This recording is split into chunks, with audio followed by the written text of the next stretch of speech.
Coach Cam made this shit. I'm Brenden Kron. This is Rex, a.k.a. Big Boy Crable. You can call me BBC for short. And This is Jammin with Kron and Rex. the, Most, I was going to say only, podcast that believes Jar Jar Binks is a Sith Lord.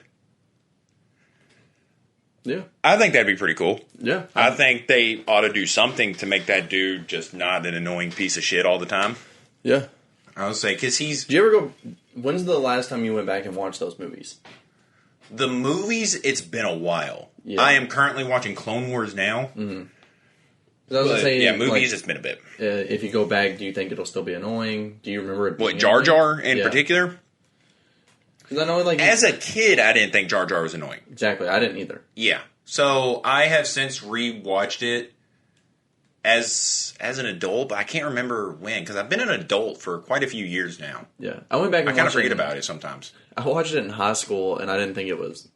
Like, I didn't think it was the worst thing I ever seen. I think No, it wasn't but awfully annoying. Well, it's like shit will be happening, the story will be progressing, and then he'll just trip and fall. And I'm Yeah. like, dude, why? Like, I really like the idea of having, like, comedic reliefs. Like, Sure. I think Marvel does it well.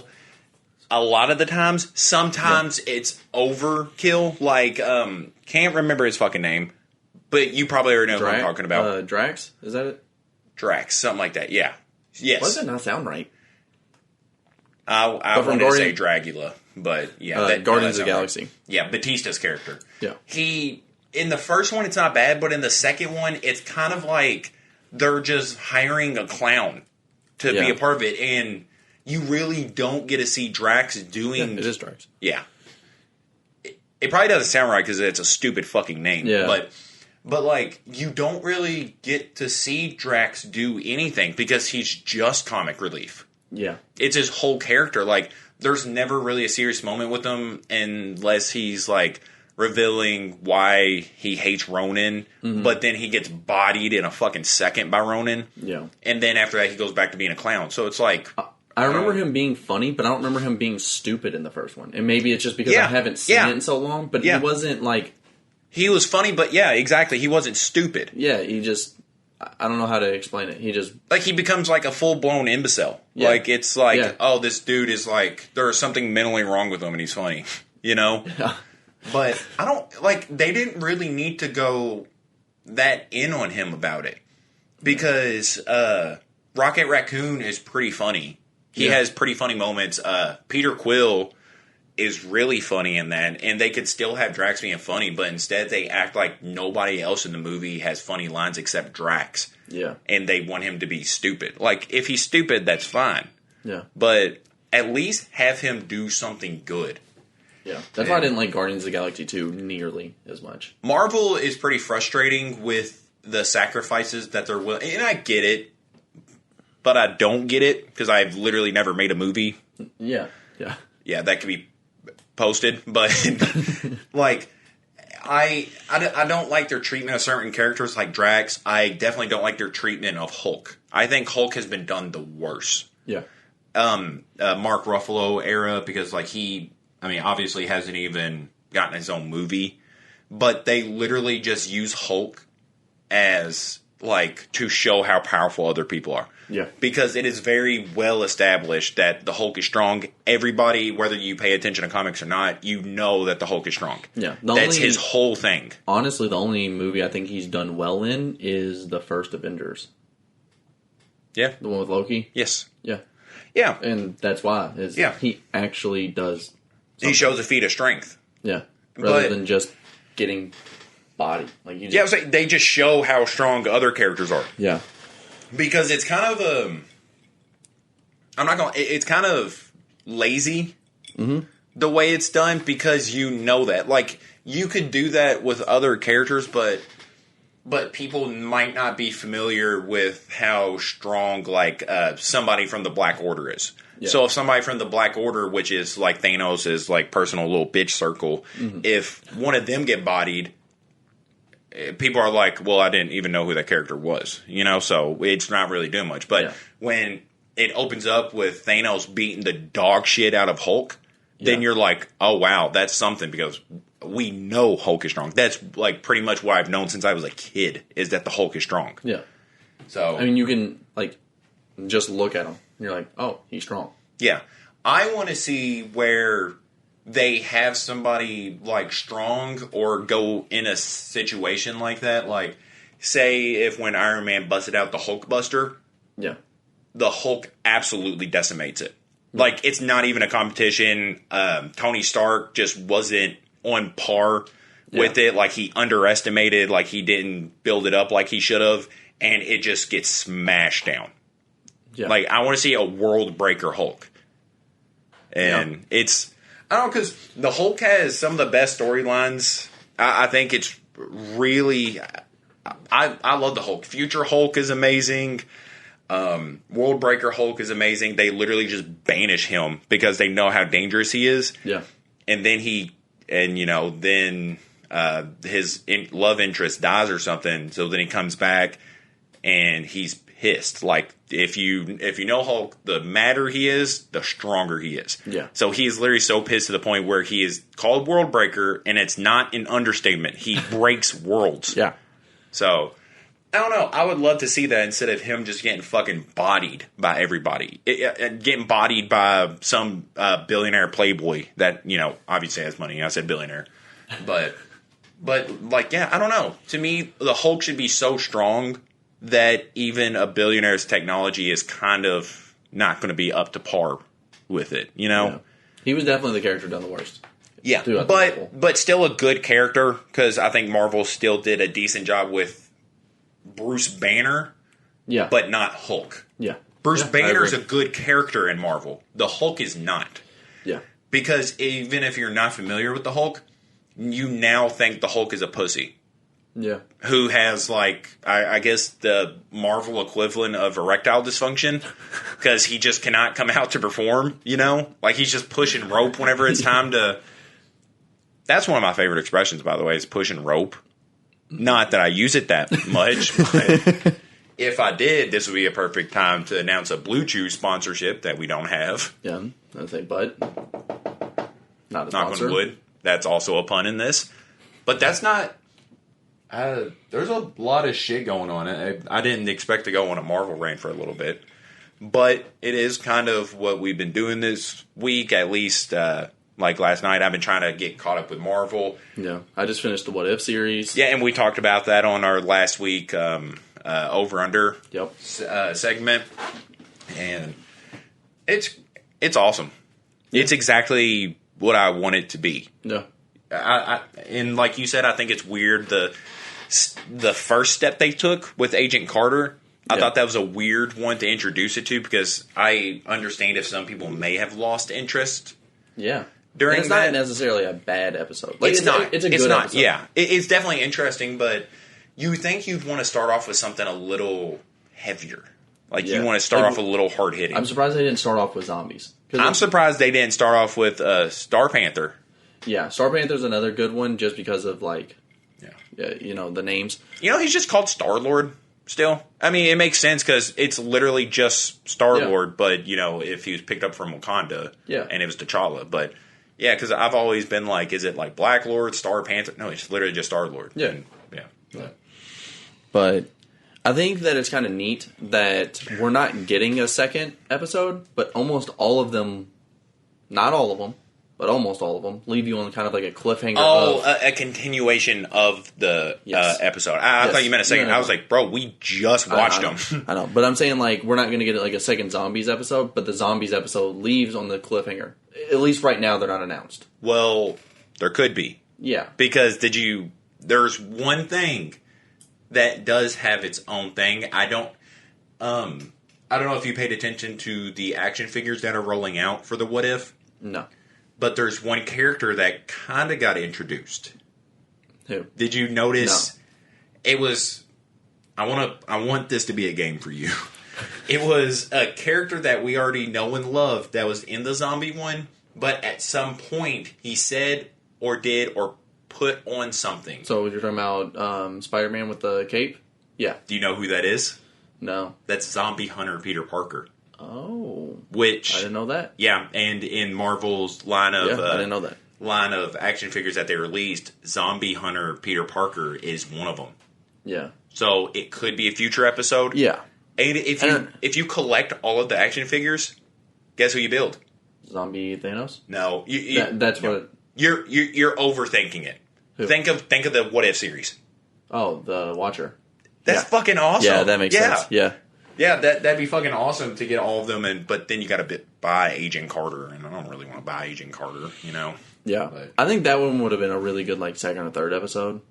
It's just it's just such a weird one to kick things off with. I think a good one to start off with would have been the Star-Lord one. I think the zombies is also another it's a fun one. It would have most people like it other than critics, weird it's just critics. People overthinking it. That they're like, oh, I was expecting a storyline better than Marley and Me.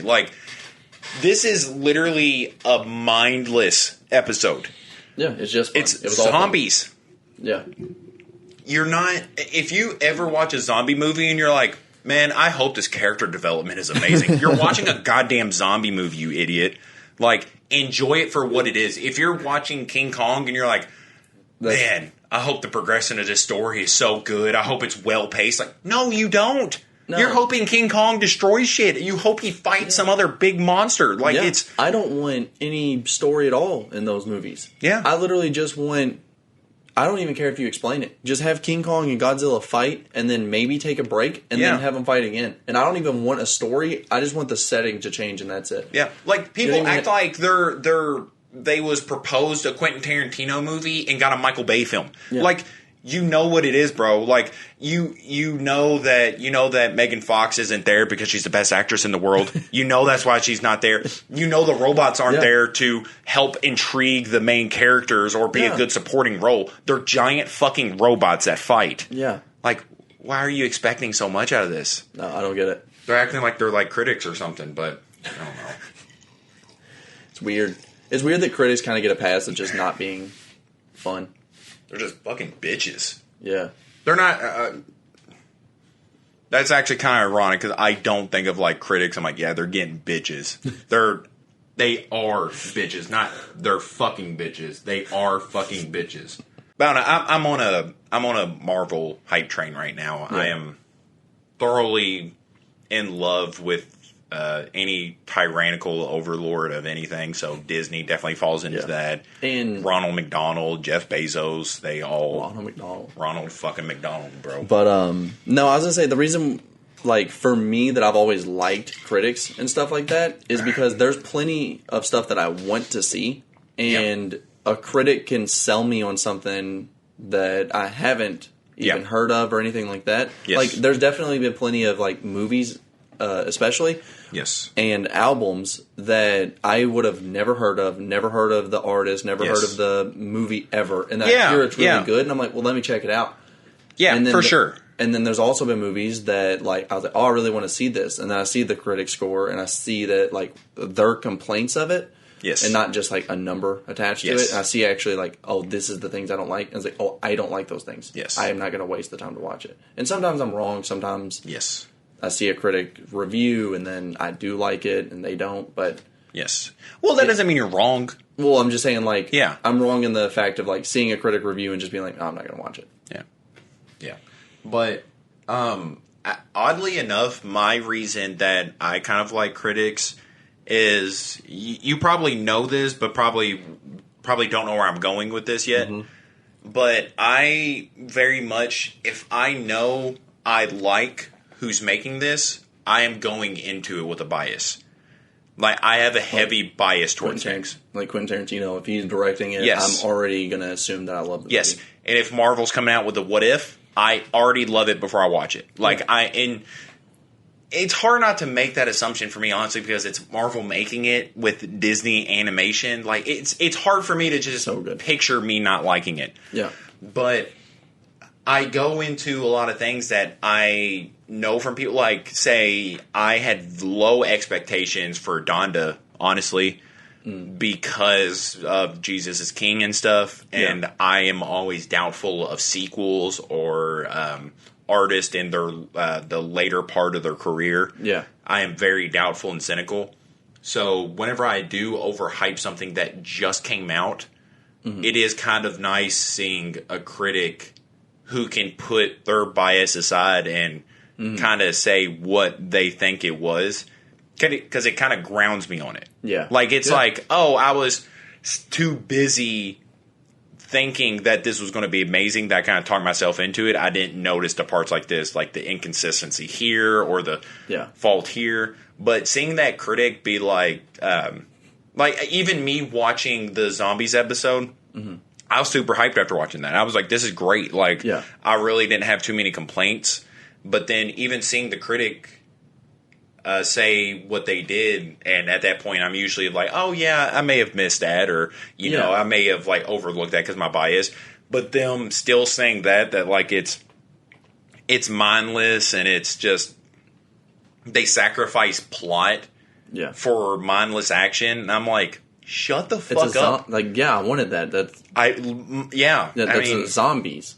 Yeah, and so seeing that, it kind of reassured me that I'm not just like getting overhyped and then listening to other people say something and then I agree with them because it's the last thing I heard. Yeah. Because even when it kind of pissed me off when I saw that, because I was like, shut up, you fucking nerd. Yeah. Like, you know, like, I don't know. It made me feel good that I'm not just like kind of following what I just saw last. Like, I was still able to notice that dude's only like seen a vagina online before, you know? So, I don't know.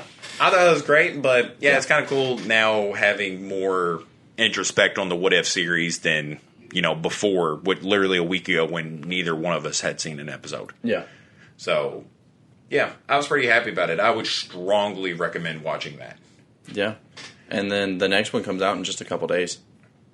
Does it really? It comes out on the 15th. Do you know what it is? It should be that Killmonger saves... Oh, you just said this last night. Saves Tony Stark. Yeah. So then he becomes like the Avengers rather than the Avengers.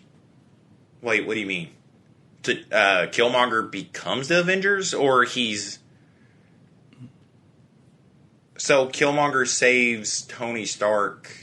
What does that mean? Oh God, hold on. Because I think Iron Man's had a couple of near-death experiences as scares. So this is only from the trailer, so this isn't spoiling anything because I didn't want anything spoiled either. So I'm trying to tread carefully here.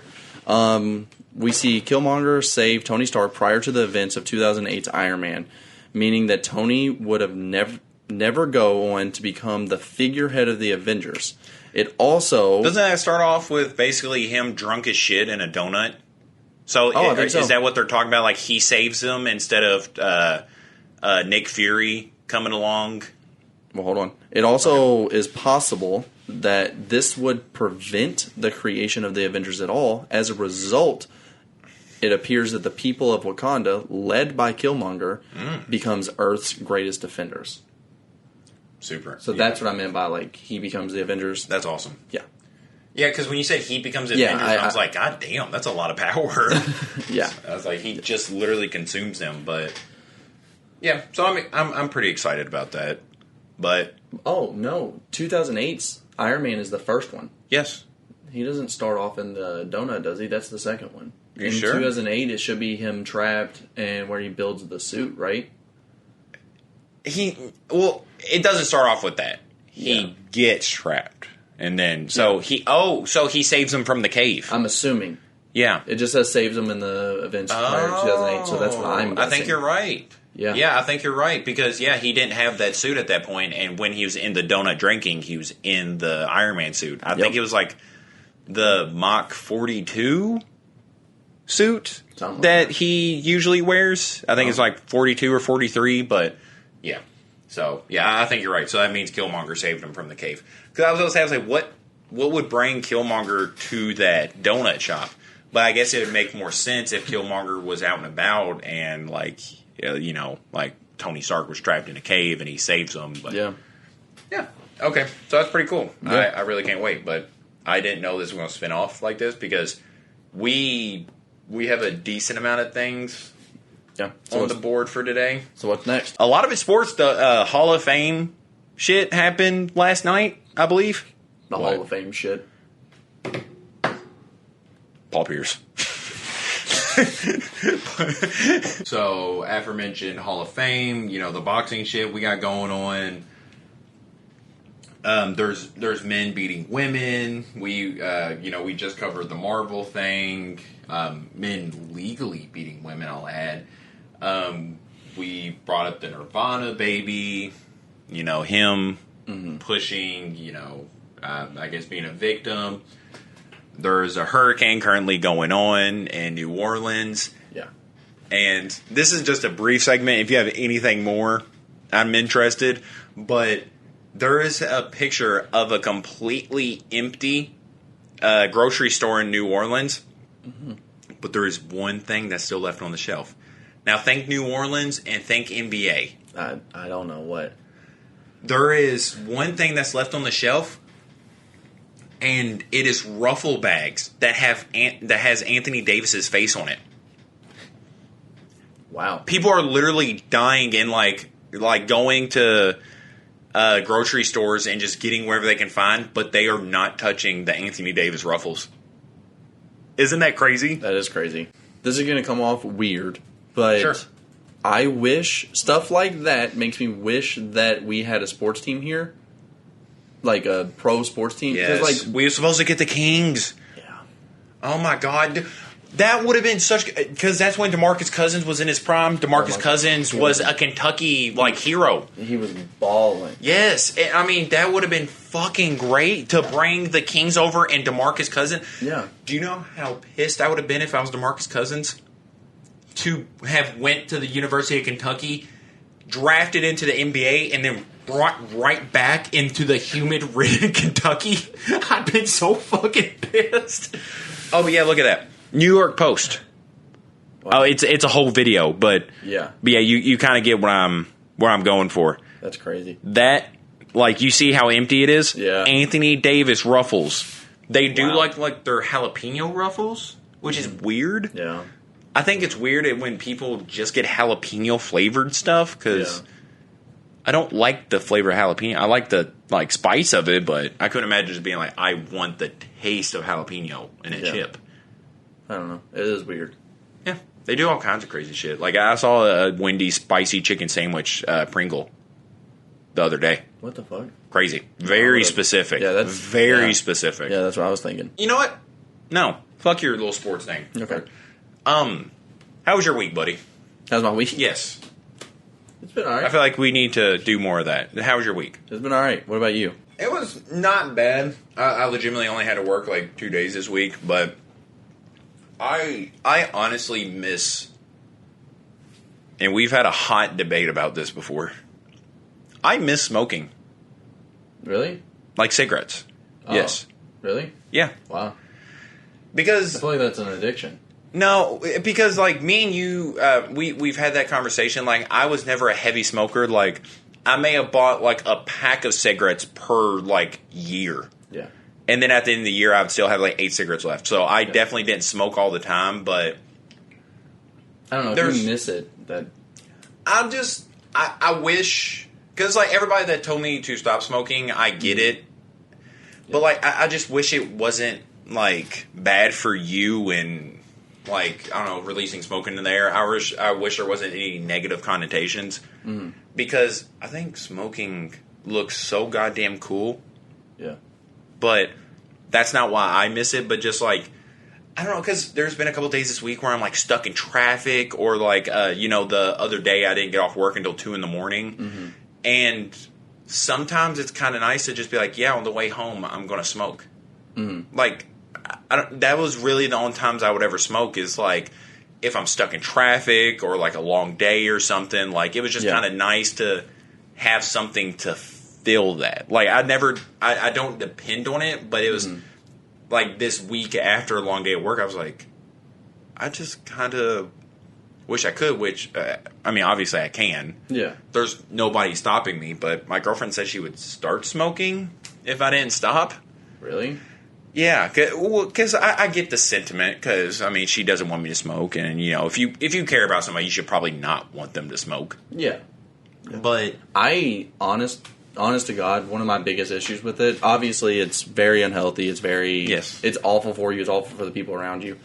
And like so, that's obviously number one. But I never smoked around anybody. Yeah. I know that you're not talking to me personally, but just in general. But yeah. But honestly, I think the biggest thing about it, and like the reason I've never even considered it, I've never even thought about it, I think it is disgusting. I think the smell is disgusting. I think that, like, I don't know, girls in the past, like, that I've, like, slept with that smoke cigarettes, there's one that didn't make this cut, but that you know of, but I've made some... She didn't stick around for a while. But I made one girl brush her teeth before, like, she kissed me. Because I was like, that is absolutely gross. I don't hold smoking to that standard. I think I'm not going to lie. If I saw a bad bitch in a leather jacket smoking... I think it's gross. I think it honestly is just like, there's been girls that I think are, like, incredible. Yes. And then I see them smoke a cigarette, and I'm like it just have you ever gross. Have you ever seen Anya Taylor-Joy smoke a cigarette? No. Do you know who I'm talking about? No. The girl from The Witch, the lead actress in The Queen's Gambit. Oh. Yes. I've seen her smoke. She looks pretty hot while doing it. But that's not my point. Yeah. But I don't know. I give a lot of pass to that, but I do draw the line at dipping. Because, I mean, dude, even where we live, like, I see people dipping at the gym. Yeah, dipping's gross. At the gym? That is so weird. Like, they're carrying on a water bottle just like everybody does at the gym, but they're using it to fucking dip, and I'm like, ugh. Like, goddamn, dude, come on. So, smoking has a social aspect to it. Yeah. That's the only, like, because I've even thought about, like, I kind of want to, like, smoke weed more just because there's a social aspect to it. Like, there's so many people that I know that smoke. That you have more lately, though, right? What? Smoked? I haven't smoked in years. Really? Yeah. I got in your car and I thought I was about to fucking OD. I was the only one that didn't smoke. That's great. I just assumed you'd also been joining because I know you don't have any, like... I just don't like it. ...stances against it. Yeah, I just don't like it. Yeah? Yeah, that's why I'm not, like... I don't know.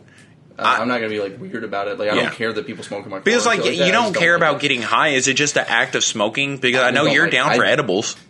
Well, I don't like... Well, I wanted to try edibles. And I would try it. That was the first time I ever tried it. And I would try it again just because we didn't have a good time. Like, I want to try it again. I definitely do. I want a redemption on that. But, like, I didn't... do, too. I just don't like being high. Yeah? Yeah. And I think it honestly came from the fact of, like, most of the people that I've ever smoked with, they all went out and did shit. Oh my God, I fucking hate that. The overactive. Yeah. Yes. Dude, oh my God. Dude, I think it's ruined it for me. I remember I remember years back trying to get acid, and it is a fucking chore trying to get drugs from people, like, locally. Yeah. Because it's always some kind of fucking mission. Like, you have to, like... Oh, yeah, I got you, but can you pick up my buddy at the gas station? He has it, and then bring him back over to me because he's not comfortable dealing with people he just met. And it's always just missions. Yeah. And so I was trying to get acid, and this girl that I texted, she was like, yeah, I'm down. Do you want to drive through lights over Louisville? And I was like, no. And she's like, you don't want to do acid and drive? I was like, I don't want to drive anywhere while I'm on acid. No. I want to be on acid and just sit there. I remember I went to a friend's house in high school, and it was the first time I was around acid. And I wasn't against it because I was actually curious about trying it because I didn't try it until college. Yeah. But where I went, they was doing acid, and... When I went there, they was already on it, and they was like, hey, Roy, we have some extra tabs. Do you want to? Mm-hmm. Bro, you'll never guess what they're fucking doing while they're doing acid. What? But you will if you very underthink it. Yeah. They were just sitting in front of a TV that was playing acid rap by chance. And I was like, are you fucking kidding me? This is the lamest shit you could be doing. You're like, oh, we're doing acid, so we should listen to acid rap. Like, are you fucking kidding me? I love that album, but like, goddamn, that's what you have to do. Yeah, like you're doing acid, so you have to go look at a bunch of colorful lights. Like, why do you have to be doing something? The only things that I like to do whenever I did acid was just like walk around. Like, that was the most active I wanted to do. Walk around WKU. Walk around WKU. Dude, that walk around, like, even, like, the neighborhood was nice. Just, like, being outside. But I don't want to drive. Yeah. I don't want to be outside of my comfort zone. And... Dude, I miss that. Yeah. What, WKU? Yeah. Like me, you, and Austin walking around WKU on acid. Nobody even fucking caring. It was like we was in our own, like... It's like we owned our own like little area, and nobody from the outside could interfere because we'd go downstairs. The RA knew we was on acid. they knew we was on acid, and we would just walk out, walk around. We could walk to the little stage that they had. Do you remember that? Yeah. And it was so much fun just walking around, looking at everything, but still feeling like you're protected. Yeah. Instead of going out and driving in downtown Louisville. I don't even feel safe driving in downtown Louisville when I'm sober and have a fucking gun on me. Much less when I'm on acid and my thought process isn't on par as it is when I'm sober. So people just really want to like do the most when they're like, oh, we're on acid, so we should do this. We should look at lights. We should listen to Chance the Rapper. I'm like, why? Yeah. You know? And back to, like, the original thing, like, smoking. Yes. Like, smoking weed. Okay, yeah. I remember, like, because I've never been someone that smokes a lot. Yes. I've always been someone that, like, at the most, I smoked, like, once a month. Maybe a little more than that, but not, like, never a whole lot. And so, like, the people that I would hang out with, they would smoke, and then they were like, let's go to, like, this concert. Like, this is the first time I've smoked in 2 years. Like, I don't want to go out to a fucking concert. Like, I want to stay at home. I want to hang out. I want to play games. Yeah. People don't really get that. Dude, we were made for each other. You know that? I would say because a lot of the people, even that like me and you are still friends with, they don't think like that. Me and you are very much like we don't need an outside experience to make this a good night. Yeah. Like, we don't have to do something spectacular to make this a good night for us. Like, we could literally sit inside until 3 a.m. and watch What If and drink Mike Hard's lemonade. Yeah, you know? It was a great time. Yeah, I had a great night. That was genuinely one of the best nights I've had in a bit. Yeah. I mean, and I was saying that was a lot of fun. You don't have to go out and do so much extra shit. Yeah. Like, and like that's what I think, like, is one of the big reasons of like why I never want to smoke is because even now it feels like there's always like anyone that I would smoke with, it's like 1,000 fucking things that they want to do. Like, I don't want to do anything. Me and my girlfriend have a good system, and it's honestly a very grown-up thing we do. Mm-hmm. We have a dab pen that's literally just for nighttime. Yeah. It's not for like, oh, hey, we're about to go out and watch a Kid Cudi concert, so we want to... Yeah. It's literally like it's 9 o'clock, my legs are still like not I know previous experience where you're going, but like you know when you're laying down but your legs still feel like jittery, like they're still like hyperactive. Yeah, like it's like 9 o'clock. We should be tired, but we're not. So we just take a hit of the pen, and it just kind of relaxes us, and then we go to bed. Yeah, that has been my favorite experience with it. Yeah, because it's just. You're not being asked to do a bunch of extra shit with it. It's just kind of, kind of cutthroat. It's just, we want to relax. This helps me relax. And then we'll go to bed. Yeah. You know? At least people lately that I've hung out with, they smoke more. Yeah. And so it feels like an odd one out. Like, I'm not getting, like, peer pressured into it or anything. Because I don't care. But at the same time, it's like, it would be more social if I did it. So I understand, like, the completely all the way back on the full circle of this. Like, smoking cigarettes has as we are accustomed to. Yep. Smoking cigarettes. I never smoke around people. I literally don't think anybody has ever seen me smoke a cigarette. But I'm just saying, like, smoking has the aspect of, like, if you work somewhere, you could go on a smoke break with everyone. And Yes. there's that social aspect of Yes. like someone who's not very social. Yes. That could really help them. Yeah, it could open doors up. Like, When the fuck do you dip? Like, there's no... I'm circling all the way back. There's literally no reason for it. Me and the same guy that I was just talking about, you know, that we used to walk around WKU with and do acid. Me and him was sitting in the parking lot of... Because again, every time that I go to, like, events, it's always kind of a forced thing. Yeah. Not to say that I'm an extrovert, but I am more of a hermit than I am an extrovert. Introvert. Yeah, my bad. I am more of a hermit than I am an introvert. It's not that I, like, don't like being around other people or that I'm shy around other people, but I'd rather be at home. Yeah. Like, you know, if I have a bunch of people over and I'm home, I'll kind of be an extrovert. But if I'm out somewhere, I'll just literally be thinking of, like, man, I can't wait to get home. Yeah. Like, I just can't wait to be back in my comfort zone. Yeah. But so me and Austin, we went to a party.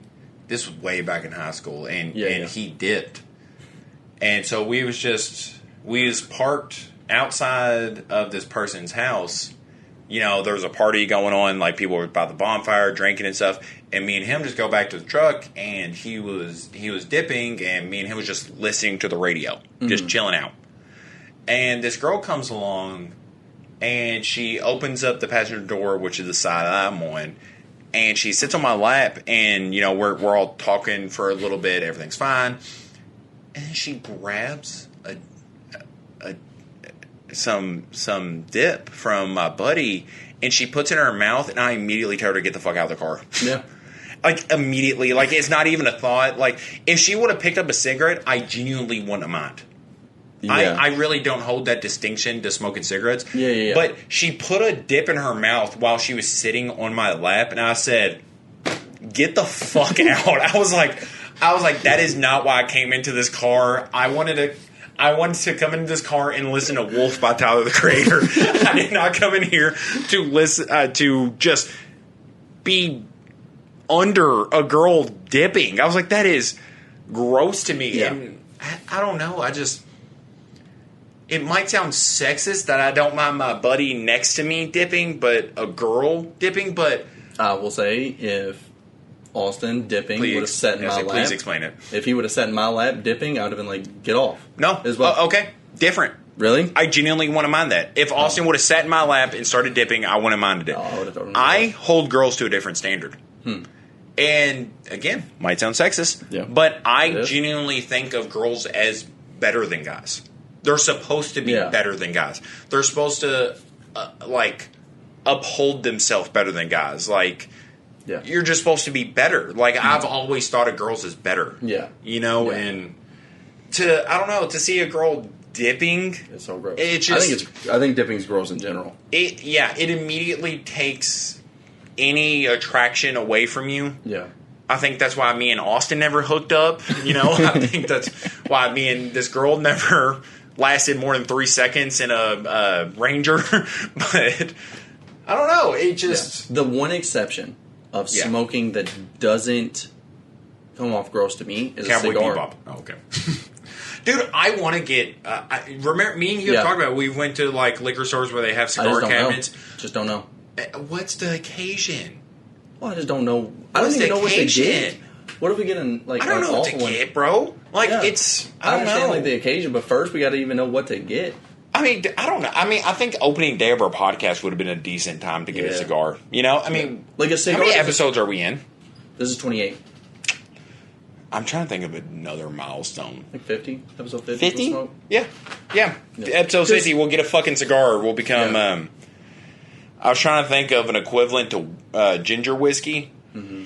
Be Korean cigar. I don't know, but...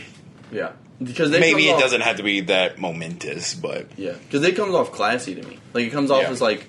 kind of like a badass thing. Like even like Joe Burrow whenever he won the Are you not thinking of Jordan? Well, I'm just saying like even like I was gonna say a lower one. Like LSU He won the Heisman. He's walking out with a big ass cigar. It looks dope. Jordan, Like, think of Jordan, Kobe, and LeBron. Yeah. Holding, Yep. and I mean, The trophy. it's crazier whenever you see athletes inhaling smoke into their lungs. Like, it's an occasion.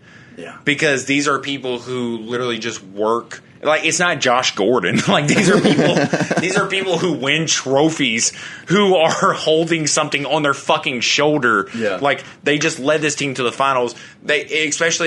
I'll even hold it to a higher standard of Kobe and Jordan over LeBron, because these are people who are mentally like, everything I do needs to be towards this goal. Yeah. Like, even if I work out 18 hours in a row and have to ice my knees, like, there's not an off day. Like, I just need to rest.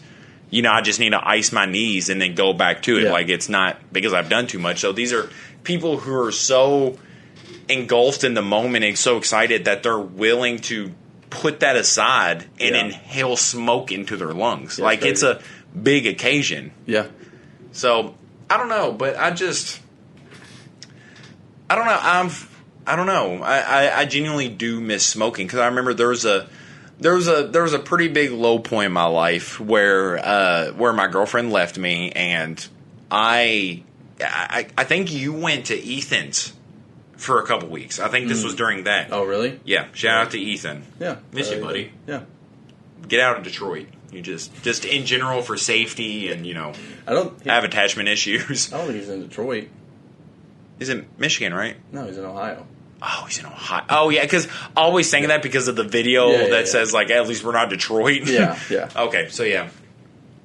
Safety-wise, get out. Not much better, but better. But they're not Detroit. Yeah, they're not Detroit, so a little better. But, yeah, so my girlfriend left because of something stupid I did, and I was home alone, and it was a low point, but I don't know. It was kind of a decent memory, because I went out to my car, I grabbed my pack of cigarettes, I smoked the entirety of that, which was like, there was like 6 cigarettes left in there. Mm-hmm. I finished off like a bottle of Tito's, and I went out the front porch in just my underwear and watched The Social Network.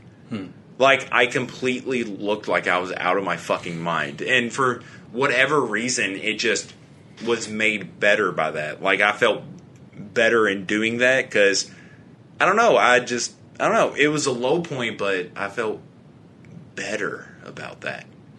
Yeah, like, because I literally grabbed my laptop, put it on The Social Network, took it to the front porch, and just smoked like 6 or 8 cigarettes straight and drank vodka straight. Like, it was, I don't know. It made the best of a worse situation. Yeah. So maybe I hold kind of a, bias or fondness of that, but it's pretty fucking nice. The Social Network's a good movie. It's great. Yeah. Yeah, even out of that context, it's a good movie. Yeah.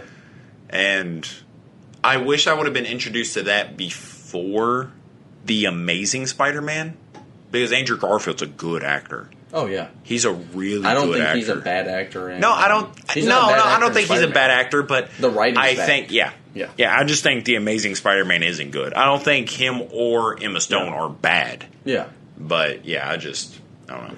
I think I didn't think the first one was bad. Yeah. Amazing Spider-Man 1, I don't think it was awful. It wasn't awful. It's definitely... It was okay. The second one was just like, all it was build up for the third, and that's why you don't get a third. Like, make your own movie, and then when people, like, Into the Spider-Verse...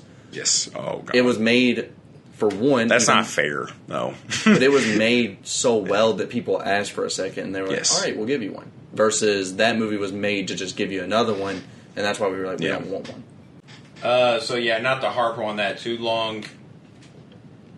Smoke if you think it's cool. Just... Or don't if you think it's gross.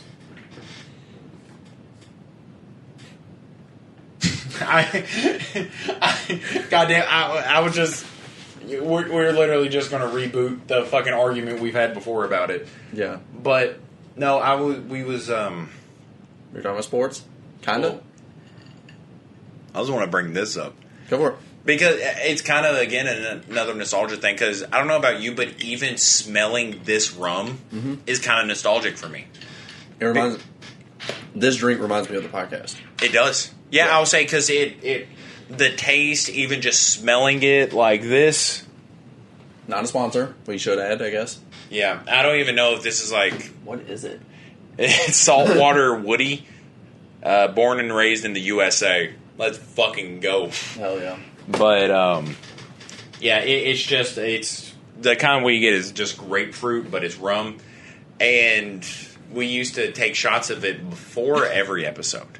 Yeah, and you know, we was talking about this because we just finished the bottle off. Mm-hmm. How like it grew from 1 to 2 to 3. Before the first episode, I took 4 shots of it. Yeah, the first episode was weird because we were both nervous, so we kept doing a lot of stuff just because we were so nervous. And I didn't tell you how many shots I took because I didn't want you to think that I was like. Yeah. I didn't want you to think that I was nervous, but yeah, I took quite a few shots because I was like genuinely nervous. I have no idea why. Well, in retrospect, I have no idea why. Yeah, we both didn't know what we were like. One, we didn't really know what to talk about. We had like a bunch of topics, but we didn't know prepared. How to Everything was prepared. Like nothing was off script. Like not that we have a script, of course, but like but we have was like genuine. Like we this isn't in my notes. I don't know what to say because we didn't prepare for this. Exactly. But now it's more like we'll talk. We'll see how it goes, you know, and, you know, if we get to the shit that is on the dock, we do. If not, we'll save it for another week. You know, it's not really... That's also our benefit of not having anything topical, usually. Yeah, I'll say I'm not, you know, we're not a fucking... A news network? A news network. Yeah. So we don't really have to talk about that. Like, I wanted to talk about the Nirvana baby last week, but I really don't fucking care when we do. I don't... It's really not too big of a news to where we're like, oh, if we don't talk about it now, it's going to be irrelevant. Like, this is literally just the guy who posed naked as a baby who now wants to be compensated for it and feel like he didn't consent to it, even though he did a reshoot to that where he wanted to be naked, but the photographer didn't feel comfortable with it. So if he wanted to remake the album, but then years later announces he was uncomfortable with it, why'd you try to remake it naked? Like, you are... What do you think he's doing? I think he's broke. He's probably trying to get paid. Yeah, I was going to say he's clout chasing. Well, yeah, that too. But I don't like to use that term a lot. Yeah, I don't either. But yeah, I think he's just trying to get paid, and I get it. Chase a bag. Like, I would do it any... I can't say don't do it against Nirvana, though. Yeah. Why are you doing it against Nirvana? And... Like, why are you waiting until they're out of their prime? Like, if...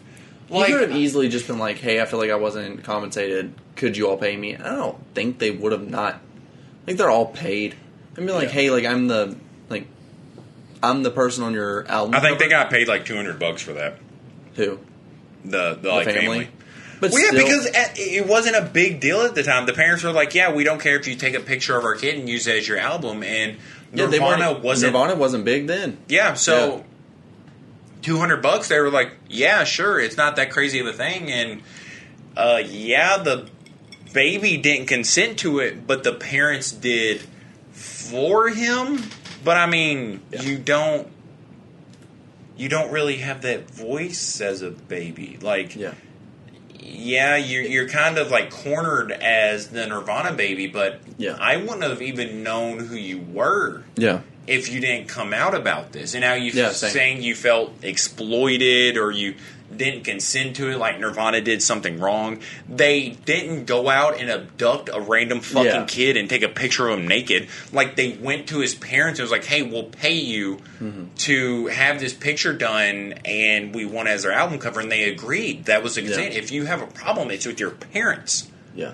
It's not with this fucking band. Like, I think one of my biggest problems is that the lead guy is dead. Yeah, the Kurt Cobain's gone. Yeah, let him rest in peace. Obviously, don't sully his name now. Don't try to make him out as like a Jeffrey Epstein. Like they did the right things. If you have a problem with your parents, you're looking for either attention and you're looking for money. Yeah. And which I think they could have got. I think they could have gotten both in a much better way. Yeah, I would have been pissing my parents out. I was like, bro, you didn't ask for more. Yeah. My baby dick is the most famous baby dick ever.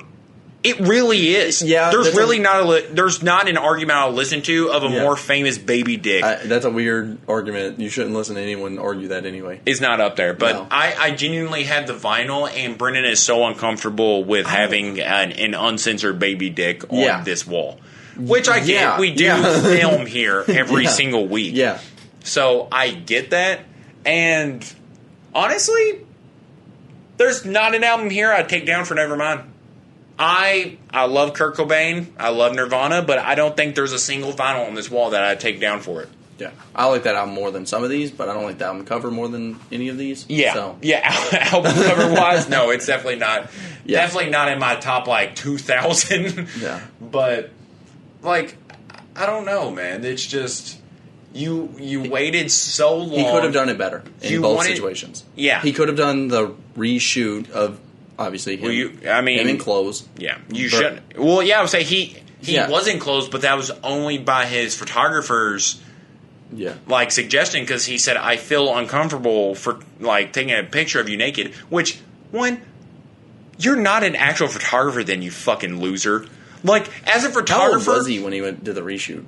He was pretty old. He was an adult. Okay. An actual adult. Yeah, I say, I don't want to... I think he's genuinely around our age. I think he may be 27. Because, he was a baby when Nevermind came out. Yeah, so that actually makes a lot of sense. If you're a photographer and you're uncomfortable shooting anybody, male, female, transgender, naked, what the fuck are you doing? Yeah. You're not an actual photographer to me. You should be taking pictures of people's weddings, not an actual photographer. There's an argument to be made of, the photographer could have, their style and that doesn't fit it. But if you're taking a But if you're taking a reshoot of an album cover of someone... You get to take a picture of the Nirvana baby who's famous for being naked. And he's like, I want to be naked. You just do it. You fucking do it. Yeah. It doesn't make any sense. I'd be all right, well, if you want me to be closer to this, I'm either going to get somebody else or you are getting $3 to take this picture. Because what's the fucking point? Yeah. Wouldn't that be a fire? And I don't use the word fire a lot. A fire dick pic to send to somebody. If you're the Nirvana baby, you hire somebody to take a picture and you reshoot it, but now you're hung like an adult. That's fire. Don't say it like that. Like an adult? Not like an adult. He is an adult. Well, kids can be hung too. He's now an adult and he's trying to show that he doesn't have a baby dick anymore. And he's like, bro, just shoot this for me. There's this chick that I just met on Tinder. She's kind of bad. I want to show her that I don't have that baby dick still. Yeah. And he's like, no, you got to keep your underwear on. And I'm like, dude, come on. Get out of here. I don't get that. I don't know. You got to be I don't think you're I consider a genuine photographer an artist. Yeah.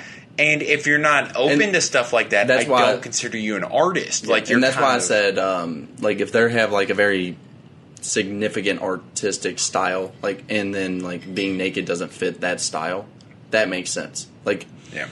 I can't think. But you can't shoot the Nevermind baby. That's what I'm saying. It's you can't do recreations of shit and then be like, well, that doesn't fit my style. Yeah, you can't you're not doing your style. You're doing that style.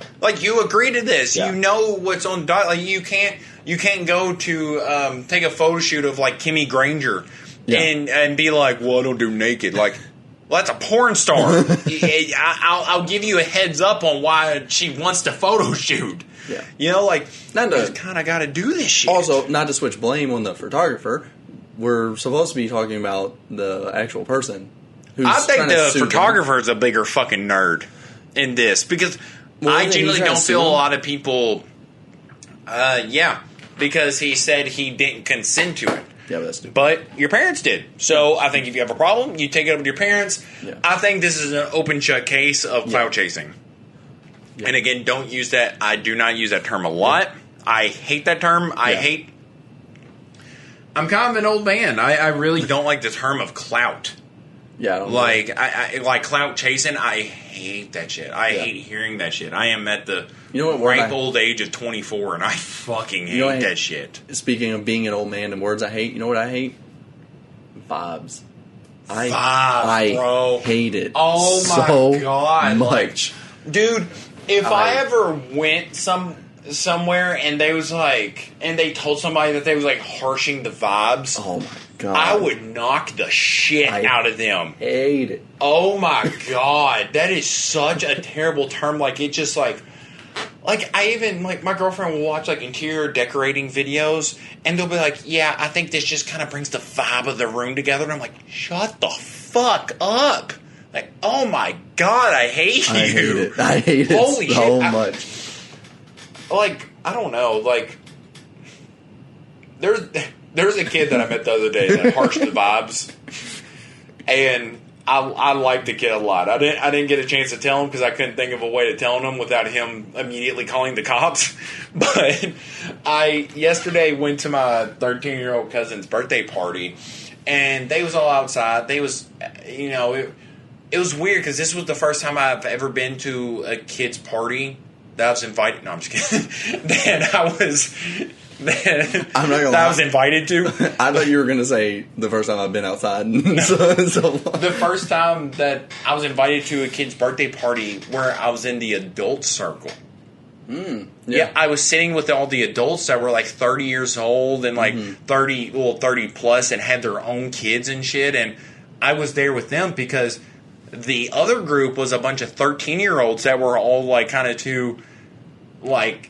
I guess insecure or nervous to get in the pool first because they would, you know, the whole social hierarchy and shit. And I don't know, it just made me think about being 13, all the, like, how I'm glad I'm not 13 anymore.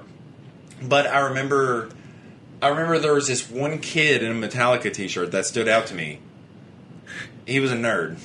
I didn't have to ask him, but he was a nerd. And everybody was outside, like, fighting with pool noodles and shit, all just standing outside the pool.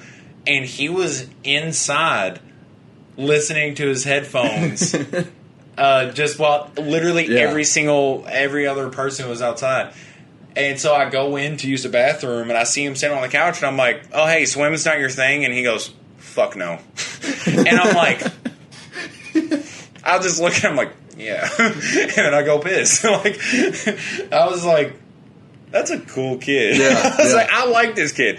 No. And I was like, I know how this kid's feeling right now because I would do that in a lot of scenarios, like where I didn't want to be outside and shit. But I was like, this kid's cool. Yeah. Like, you know, like I like this kid. Yeah. Like he right now. And it's crazy because he probably thinks the exact opposite. And that's where I was going because he probably didn't look at that as favorable as I did. He's probably like, I'm a fucking loser. Yeah. Like, this adult had to come in and just be like, oh, pool parties ain't your thing. And I was just like, no, it's not my thing. Like, I'm a dork. Yeah. But I'm like, I don't know, as an adult, I'm like, yeah, rock on, kid. You know, like, that's pretty fucking cool. Yeah. You know? Like, you don't have to be one of them. You're doing your own thing. But doing your own thing at 13, you don't feel as included or special or a part of things. Yeah. And you just kind of feel isolated. So, I don't know. I thought that was kind of cool. Seeing that, because I know I felt that way a lot, especially at the age of 13, where I felt that I was forcing myself to go out and do things, to be a part of things, because I was like, shit, high school's about to start. I need to, like, start fitting in, like, somewhere in some group. I need to go out and do this. I need to experience this. I need to buy my suspenders. I need to get my first this. Yeah, I need to go out and get. No, I was gifted with suspenders. My papa died at the age of 10 when I was 10. Not he was 10. I was like... Yeah. Yeah, okay. I was 10 when he died. Okay. That makes a lot more sense. And I was gifted with some Swift overalls. They were pretty fucking sick. Not overalls, suspenders. Yeah. I really want to buy a pair of overalls. Yeah. They're pretty dope. Are you wanting to, like, get some, like, high-end ones, like, ball out, or are you just, like, looking for some, like, jean ones? No. Not some cheapies. Some actual, like, dope ones. Go cheap, man. Really? Yeah, go cheap. You think so? Yeah, don't be a bitch that has, like, the Supreme ones. I love Supreme. I do too. I legitimately only wear Supreme underwear. Really? And it's not because of the name thing.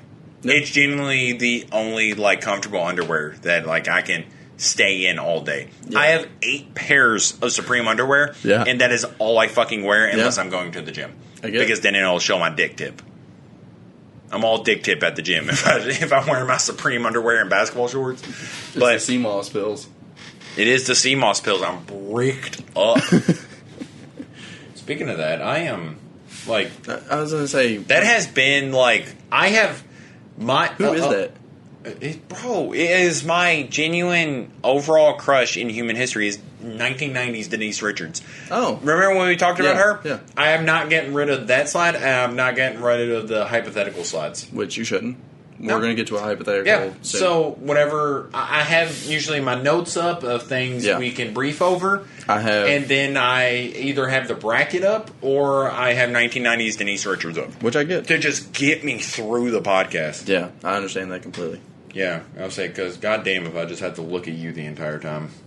Yeah, you be bricked up. This is what keeps me soft. Yeah. Looking at 1990s Denise Richards. It keeps you grounded. It keeps me grounded in reality. How did it begin? I think I asked you about your week. Yeah. What did go on in your week? This week? You said it was alright. Yeah. Yeah. A lot of weird stuff. Nothing too crazy. Yeah. But I don't know. I'm happy you and Jacob's been going to the gym. I am too. Yeah, I was saying, I'm really happy about that because I remember y'all were supposed to go to the gym and then he never messaged you back for like 7 years. Yeah, he went on hiatus. Yeah, but I'm happy he's going back to the gym. I am too. We don't hate all truck drivers. And I would say if you listen to this podcast, and especially if you are that truck driver named Jacob, you probably think we hate truck drivers named Jacob. But we love you, buddy. We love you. We love your wife. We love your kid. Yeah.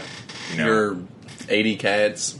Yeah. Your 15 your goats. dogs. We love you, buddy. Yeah. We don't hate all truck drivers. We know there's some good in you. Yeah. But, yeah, I just wanted to make a special shout out to Jacob. Yeah. All right. Back to the sports. Yes. I saw something. Bro, fuck you! Fuck you! You didn't even ask me how my goddamn week was going. Yes, did you? I did. What'd I say? You said, What'd did you said good or all right? I think I said I've been smoking. And then you said you've been smoking. Yes. That's how that conversation started. So I saw something that I wanted your opinion on. Because usually I'll just send it to you. Sometimes if it's like... A dick pic. Yeah. Usually if it's... You've never sent me a dick pic. I've never sent a dick pic. You've never sent a dick pic? No. Bullshit. I swear. Bull I've fucking never sent shit. one. I've never sent one. This is for a different Why? conversation. I don't know. I just never felt the need. Yeah? You think Yeah. it just speaks for itself? Why do you... I don't know. I haven't sent a lot of dick pics because I think dicks are inherently ugly. Yeah. Like, I really I don't feel the need to. Yeah. But if I'm like, you know what? I'll do it. Because I've gotten a couple decent responses from it. Like, I think the best one is like, no way, that's your dick. And I'm like, that hurts. You look at me and you talk to me and you're just like, no way, this dude has a dick. And I don't know. So, I don't know. There's some kind of like gratification from sending one. Like, I think that's the best response. Oh, of yeah. just like, Yeah, I get that. Like, your personality doesn't match the size of your dick, I guess. Yeah. Maybe it's because like I like literally screenshotted Mandingo, or what's his name, Black Mamba. No way, that's yours. Promise. I swear on everything. It's my dick. Cross my heart. I swear that's not Johnny Sins. That's big boy Craypool. But Some BBC in your face, bitch. That's gonna be my ad lib. It's a BBC in your face, bitch. But on different news, Not that different. I usually will send you stuff on like Instagram and stuff that's like I want to like that I think's interesting. But this one I really wanted to know your opinion, so I really wanted to like see your response on this. In 2013. 11 years. Oh, wait. Oh, my God. What year is this? 2013. That was 8 years ago. 8 years ago, Yes. I was 16. I was a Depends on what time in 2013.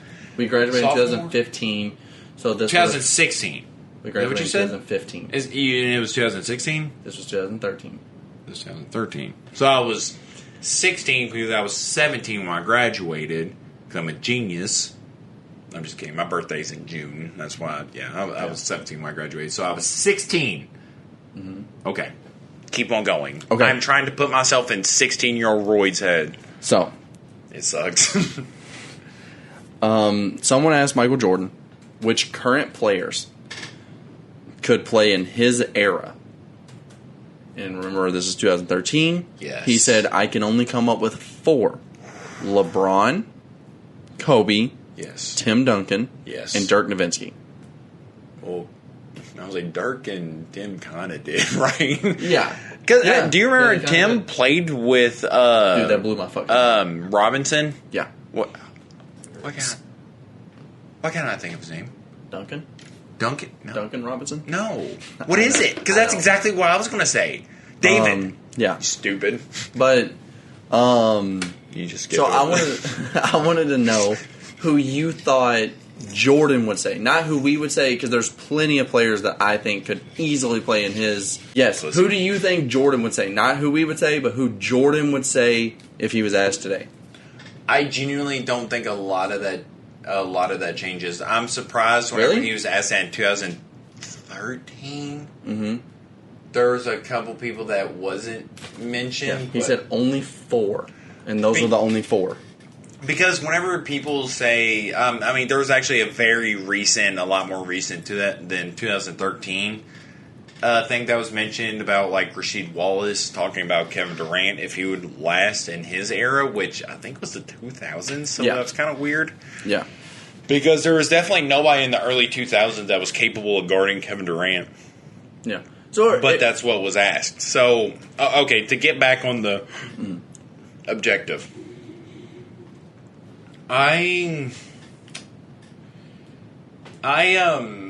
Because whenever one person stands out. Okay. Westbrook. Well, because whenever I assume, whenever people are like, "Oh, last in my era," I think it's more physical. Yes, it's more physical than it is skill. And Kevin Durant, I get people being like, "Oh, he wouldn't have lasted in this era because it's not like he's a more physically dominant player. Yes. He's more of a athletic build." But like, there's a certain tipping point to where someone's so good, Yeah. that it doesn't matter. Because there is nobody in the early 2000s that I could even think of that could handle Kevin Durant. No. No, I mean, I think Kevin Durant would be even more dominant in that era. He doesn't have to be physical because he is taller than you, he has better handles than you, and he's a better shooter than you. Yeah. Because you could say the same thing about Curry and Clay. Yeah, and that's exactly what I was thinking. I was thinking of Steph Curry because I don't think Jordan says either of them, though. Yeah, because nobody mentions Curry being good back then, but what point guard in the 90s? Could shoot.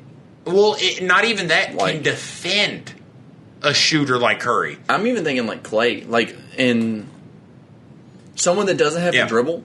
Yeah. Like, as soon as he touches the ball, Yeah. you have 0.3 seconds to Well, block the ball or it's going in. Like, that's ridiculous. and every single story I hear about Kobe or Jordan, it just makes me fucking wet to my socks. But, like, one of AI's biggest accomplishments, because he never won a fucking championship, It breaks my heart. it's his first meeting with Jordan. Really? Do you remember what happened? He broke his ankles? Yes, Yeah. because he was talking about how nervous he was, and like people stood up when that matchup happened. It was like, this is Allen Iverson. This is supposed to be the future of the Philadelphia 76ers, and this is Jordan, somebody who's already regarded as the GOAT, and now Jordan is finally guarding him, and AI was able to cross him over and hit a jumper. Yeah. And that was like one of the biggest, if not the biggest moments in Allen Iverson's career. Obviously, Yeah. he has the step over of Tyronn Lue. Love that. Iconic. I love it so much. Fucking iconic. But, you know, he had put bad dunks. Like, AI definitely accomplished a lot. But, like, I don't know. So shit like that. I'm thinking of people who were like I cannot think of a single. I only bring that up because I'm thinking if it was Steph Curry instead of Allen Iverson. Jordan was crossed up on an AI thing. Steph Curry's handles. Think about Kyrie. Yeah, think Kyrie about Kyrie. Irving's I mean, handles. because you want to think of people that were physical. Mm-hmm. Yeah, when it gets to the baseline, yeah, it's physical, but like, who could really prevent Kyrie from doing what he wants? Who could prevent Steph from doing what he wants? I mean, these are people who don't have to use a physical advantage. Yeah. Like, they're not like, oh, I'm like so strong or so fast I can do this. They're so gifted with handles and shooting that they're able to do what they want from where they want. And Kevin Durant included. Yeah. Like, you do not have to be physically gifted like Tim Duncan, where Tim Duncan's physically on the post gifted. Yeah. And not just gifted, but like, because if you think of like hard worked. Yeah, because if you think of like Jordan's era, it's like in the paint, it's so physical. It is a lot more physical. Yes, it's like at the perimeter there wasn't. You think of the Bad Boys. You think where you go down there, if you and go, you're getting dismantled. If you drive, you're gonna get pushed down. You're gonna get bumped. You're gonna get blocked. You're gonna get hit. Yes, you're gonna take some damage. But there's players that don't ever have to do that. Curry never has to leave the 3-point line. He doesn't even have to. Damian Lillard and Curry, they don't even have to. And Kyrie. But they don't even have to pass half court. Yes. Like, they one step past half court, it's over. Yes. They cause so much separation that physicality is not even an aspect. Doesn't matter. Like, Kyrie can get to the basket without even being bumped.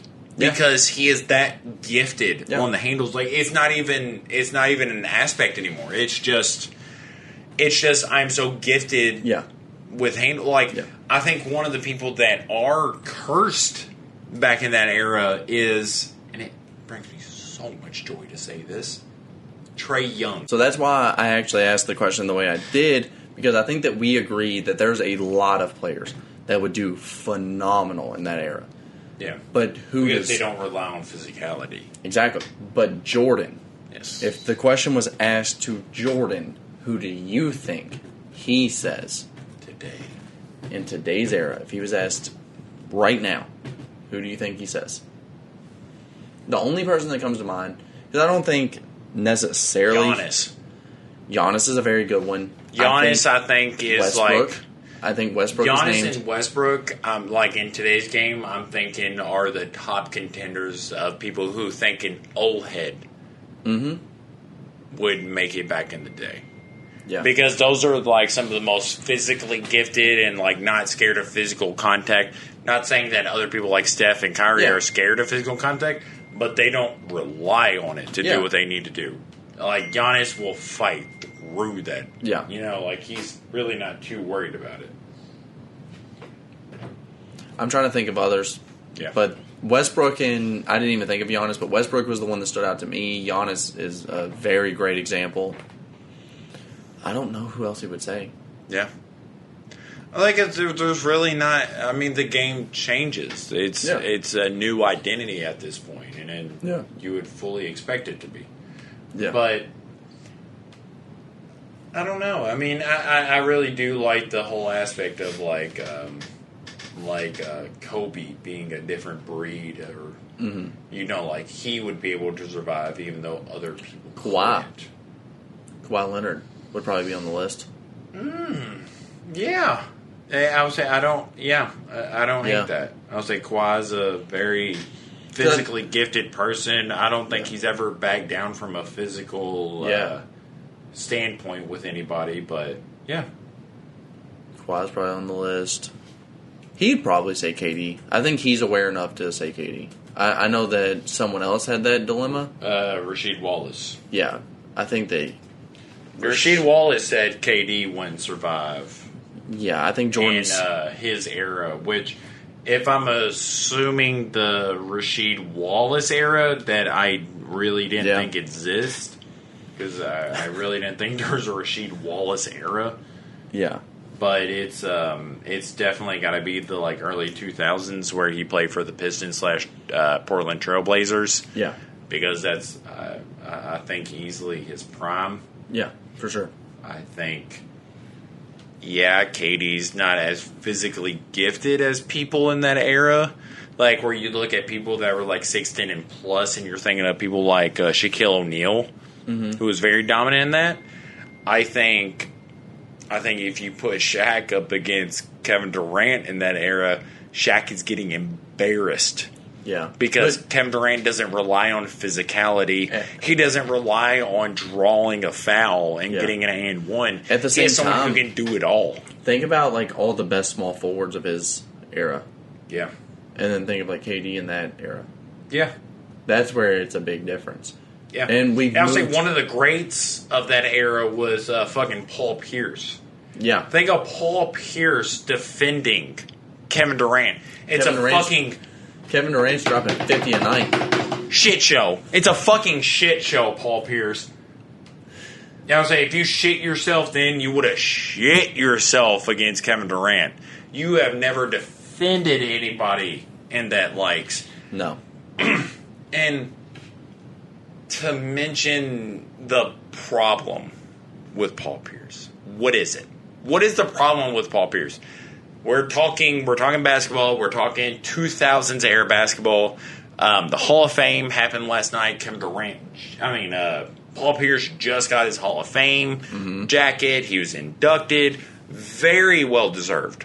Yeah. Paul Pierce definitely deserves to be in the Hall of Fame of basketball. He was my favorite player for a little bit. What is the problem? What's the problem? What is the problem with Paul Pierce? I hate his opinions now. That's my problem with Paul What Pierce. is it? But what's... He hates LeBron. No, it's not just he hates LeBron. But what? What are you going? It's that he is an active hater, and it's not just LeBron that he's an active hater of. He's someone who definitely tarnished his legacy post career. Yes, because I liked him so much as a player. Even through his shitty facial hair. Yeah. Like, I have never seen a black person not be able to grow a decent beard, but Paul Pierce managed it. Paul Pierce has the shittiest beard I've ever seen on a black person in history that has ever tried to grow a beard. A third grade Mexican can grow a beard better than Paul Pierce, and a fully grown adult can. And I didn't even hate him then. I didn't even hate him when I acknowledged that, because we have rode the biggest nostalgia boner of Tosh.0 lately, and Daniel Tosh is the one who pointed that out. I love Daniel Tosh. I honestly take it back whenever we talked about who would you have dinner with, of anybody living or dead. I would rather have dinner with Daniel Tosh than I would Mike Tyson. I do love Tosh. I'll say, and it's not even just a recency bias. Yeah. It's just like us hearing his name recently. I'm like, why did I not say him instead of Mike Tyson? Like, Daniel Tosh has so much more of an impact on my life than Mike Tyson does. Mine is still Childish Gambino. Yeah, and I get that. He's Childish Gambino, especially honestly. If you're talking nostalgia, he's definitely top 10. Like, he's one of the biggest reasons I love rap. Yeah, mine is because I want to do so many different things. Like, I want to do a bunch of different stuff. And as much as I love Tosh, and interracial gangbangs, and he had such a gigantic impact on my life. I'm just going to assume anything you said but wrong. But he is truly two big things, and that's it. Yeah. I mean, and that's not to diss him. A lot of people don't do a bunch of different shit, but Childish Gambino did, and that's why he's he's a true definition of an artist, like Kanye or Tyler, and that's why I love who I love. They're literally my top 3. Yeah, but I don't know, Tosh. But Tosh is great. Tosh is genuinely responsible for my sense of humor. Yeah, I mean, it's not even close. I know I exaggerate a lot of things that I say, but Tosh is genuinely responsible for my sense of humor. Whether it's the joking about your sexuality kind of thing, whether it's over exaggerating what you just saw. Like, it's Tosh. Like, it's always been Tosh that set that up for me, whether I know it or not, especially watching his Tosh.0 recently. Like, we've literally just been watching today. It is literally Tosh that has built me up in what I find funny nowadays. I don't remember if we talked about this on the podcast or off, but one of the things that I've said is my favorite type of humor isn't just if I get if I tell a joke and everyone laughs, but it's equal if everyone just goes, oh my god, dude, Tosh is the best at that. Dude, do you remember his stand-up? That's why I like it. There's so many, yes. Do you remember his stand-up when he talks about... Go ahead, talk about it. Yep. Where he has a joke, and where he's like, everybody in the room laughs. Everybody in the room laughs. He tells the next joke. It's cut down in half. Yep. And he keeps going on with the joke until one person in the fucking room laughs. And he's like, perfect. That's why I do it. Yes. That's my type of humor. Yes. It's like, I'll make a joke where everyone will think it's kind of funny. I'll chuckle. I'll chuckle at what you do. If you're in Chili's and you say it's chili, I'll chuckle. Yeah. And then but I won't tell you. It's gross. It's disgusting. It's lazy. But I'll chuckle. Tosh is the best at also telling a joke, and we've seen it today watching Tosh.0, where he'll tell a joke, and the one that stands out to me is he said Jessica Simpson's sport is the competitive eating, and not a single person in that audience, in the live audience, laughed. Yeah. They all said, that is equally as funny as the laugh. Yeah, because he's not telling it for a mass. Exactly. He's and I speaking of that, Kelly Clarkson's not fat. She used to be. I realized I was thinking of Jessica Simpson. I am so goddamn sorry for saying that Kelly Clarkson is so goddamn fat multiple times.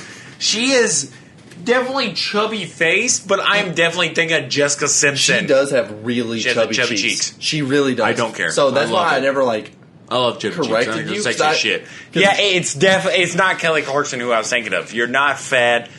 I love you. Your talk show is great. I watch it every single time I go to Planet Fitness. I do too. But it's always on. It's always fucking on. But a better example of Tosh's humor is whenever I think it's Happy Thoughts.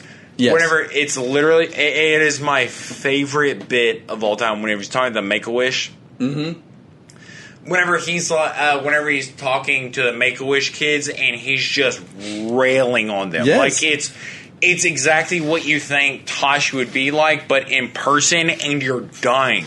Yeah. And he's like, the parents hate it, but the kids know exactly what they signed up for, and he's like, I'm gonna fucking give it to them. Yeah. Because he's like, I'll walk in there and I'm like, hey, you better be dying because this is my day. Yeah. Like, I'm spending my day here. You better be fucking dying. Yeah.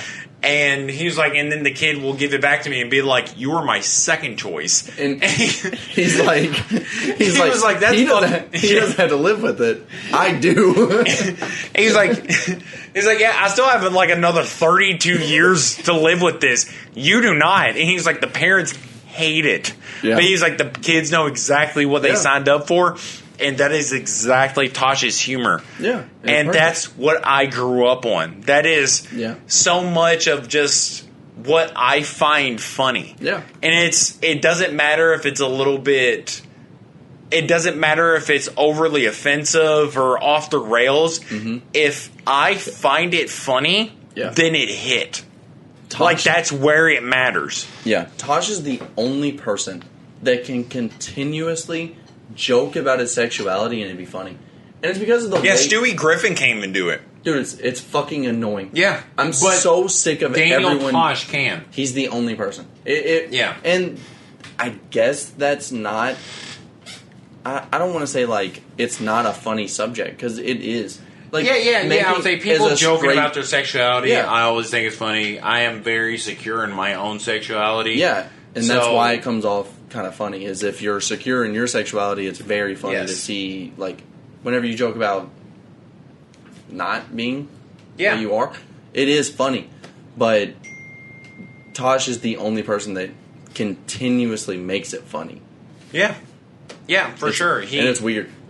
Yeah, I would say he definitely has been the the most impactful person in my life. Second. But, yeah, I don't know. So, I definitely change who I think I would go back and have a dinner with. Because I know a lot of people would choose Jay-Z. Because apparently that is worth $500,000 to a lot of people. But if I could sit down and have a dinner with Daniel Tosh, I would 300,000% pick that over a dinner with Jay-Z. It's not even close in my book because I've kind of sold drugs in my day. It's never been anything too serious. Yeah, it's where some brain dead person sells me extra acid, and I'm like, you know what? I'll sell this to other people.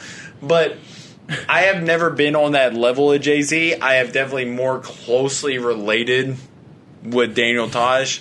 I would love to talk to Tosh way more than I would Jay-Z, so I'm taking that any day of the fucking week.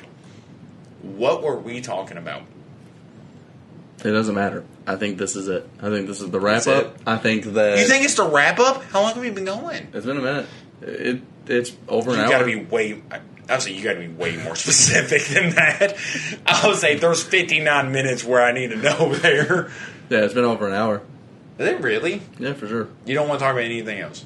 You want to do like a hypothetical? No. One more?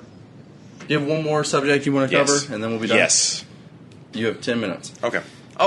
So, for sure, the things we've been talking about recently, some things we thought we may have missed recently, like, I don't even give a fuck about the Nirvana baby, if he feels like he was being victimized. Mm-hmm. I don't care about the hurricane. I don't care about a lot of things. But what I do care about... Recently, there is a transgender woman. Okay. So what that means is... It's a man who changed into a woman. Yes. Who is now dominating in the MMA world. What do you think about that? So, I think... So, insert State Farm reference here. Right? Yeah. Yeah. I think this is necessary. Let me explain. Yes. Yeah, I'll say elaborate on that. Okay, so there's a lot of people who are really pushing the agenda of like, and I get it to some extent. Yeah. Of like the transgender, it's a tricky position of saying like transgender people. Yes. In sports. It's very tricky. Yes. It's a gray area. It's a dilemma. I don't know. I don't know the answer to this at all. But I think that this right here is necessary of a transgender... You have to come up with an answer. What is it? What's the answer? Well, hold on. Right now, this situation, I think that for all the people that are really, really pushing this agenda are going to see that someone who grew up as a man... and then transitioned into a woman is going to absolutely dominate in certain sports over someone who grew up as a woman in women's sports. And to some point, there's either going to be one of two conclusions in what I see, and that's either that if you grew up as a man, you're going to have to play in sports for men, yes, even if you are a woman, and I don't see any necessary problem with that, or that there won't be men and women's sports, and it'll just be sports.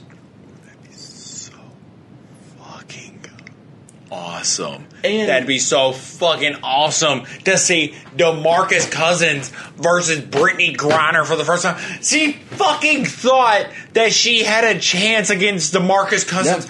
Yep. Why do you have a problem with fucking men beating women?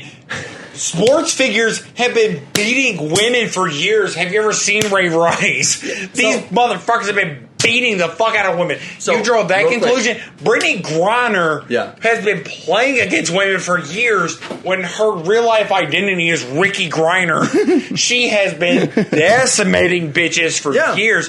Why do you draw the conclusion at actually fighting them? Like, this is equality, motherfucker. You want equality?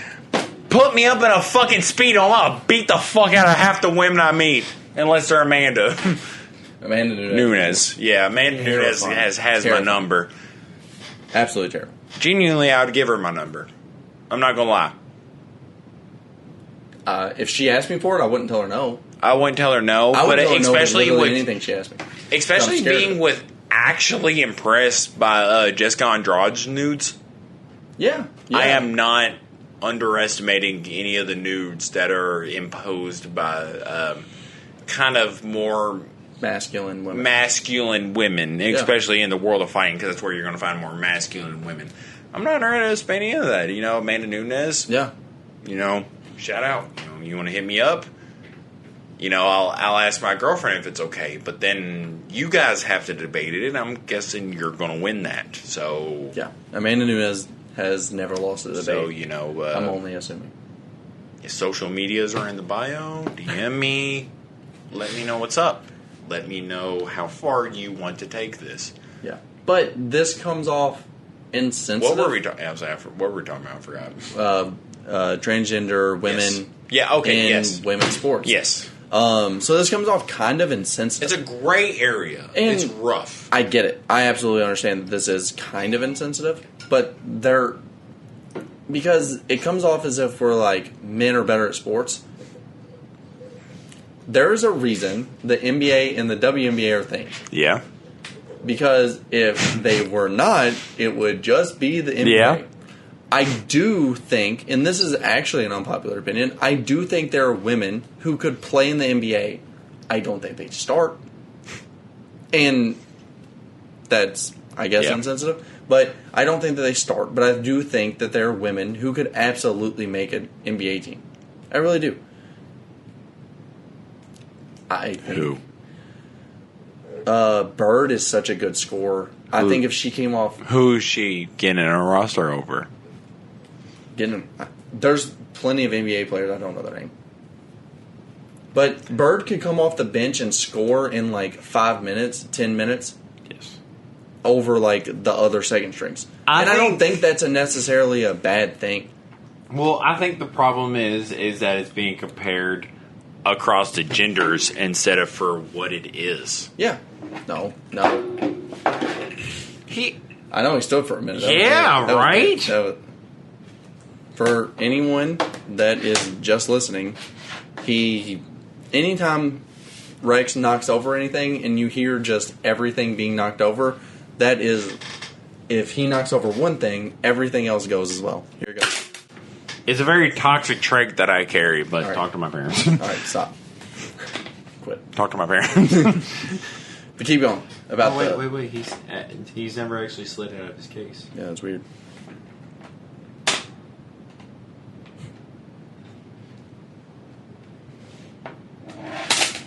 I actually thought that was going to work too.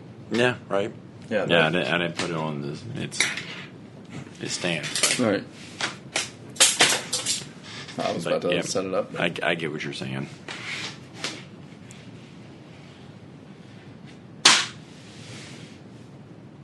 That was way louder than it should have been. It was really loud. Yeah. I didn't think it was going to do that much impact, but for dramatic effect, I'm really glad that it did. Me too. That worked perfect. So what do I think? What do I think? Like Candace Parker could be a small No. minute player in the NBA. No. I think so. No. I think, I don't know. I think it's a lot different when it comes to things like the NBA. Like, I think there's a decent amount of women on the UFC roster, MMA in general, that can make the male side of things roster. But when it comes to basketball, I do not hold that to the same, because I'm thinking of matching them style for style, position for position. And I'm thinking of Candace Parker versus Dwayne Wade. Well, no, that's not fair.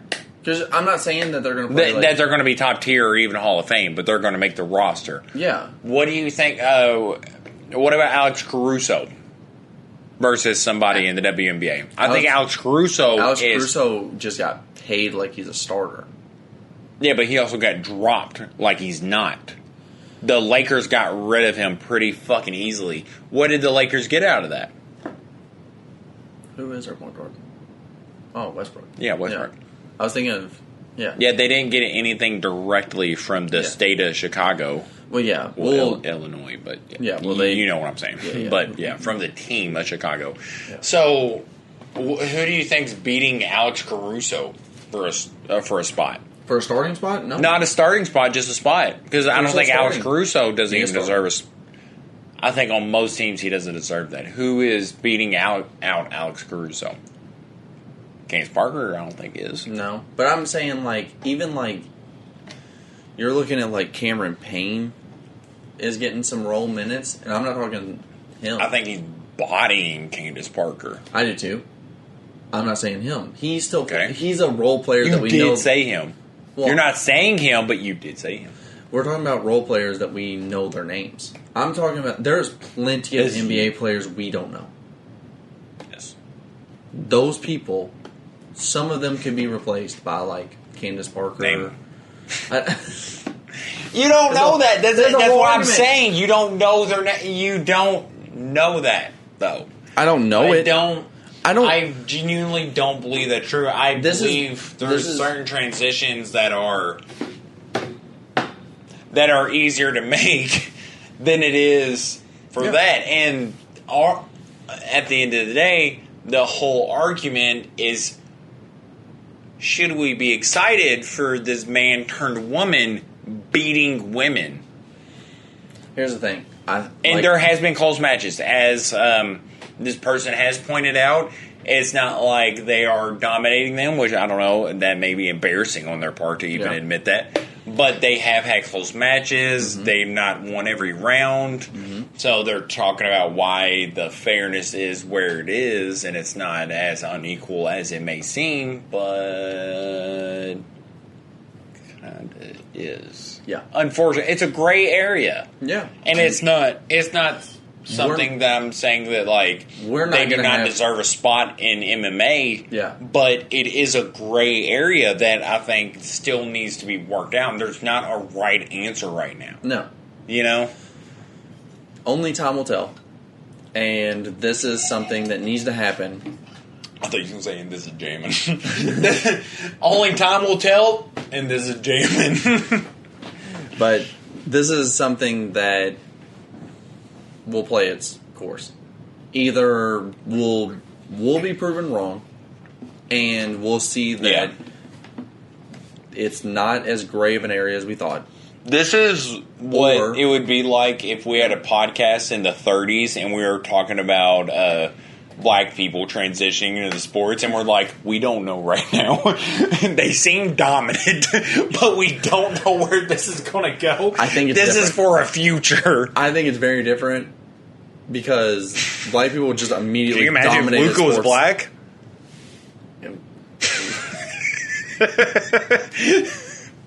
Yeah, that's the biggest what if I can fucking imagine. Fuck Marvel, what if? Fuck Linda Carter being Captain America. What if Luka was black? He'd already won MVP. Or won championship. I mean, this is... He wouldn't be compared to Trae Young. There's levels to this shit, man. He would be the most dominant player. Levels. There's levels of this shit, and that's what I'm trying to say. Yeah. And I